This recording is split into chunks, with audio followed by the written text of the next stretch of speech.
Binuksan sa publiko ang Malacanang para sa salo-salo kasabay ng kaarawan ni Pangulong Ferdinand R. Marcos Jr. Narito ang report. Kasabay ng kaarawan ni Pangulong Ferdinand R. Marcos Jr. kahapon, muling binuksan ang palasyo ng Malacanang para sa publiko para ibahagi sa mas marami ang selebrasyon ng Pangulo. Dahil dyan, ang Kalayaan Grounds nagmistulang parke kung saan bawat isa enjoy na enjoy. Patok na patok ang bawat food stall kung saan nakakuha ng libreng pagkain at inumin ang lahat.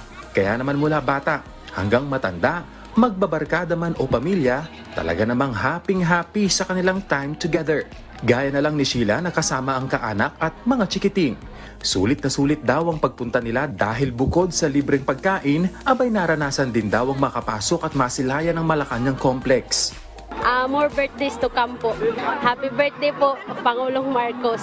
Maraming salamat po kasi mas marami na-enjoy, marami din nakakain. Bonding on a Friday naman ang peg ng magbabarkadang ito. Na-appreciate daw nila ang ganitong mga inisyatiba dahil nagpapakita lamang nila ito ng kagustuhan ng Pangulo na mailapit ang pamahalaan sa mga ordinaryong Pilipino.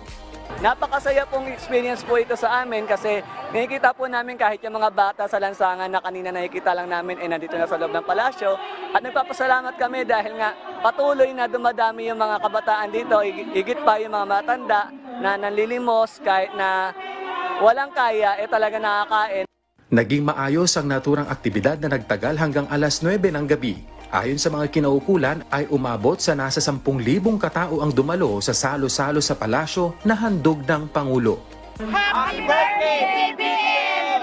Marcos Maringo, we love you! Happy 67th birthday, BBM! Mahal ka namin!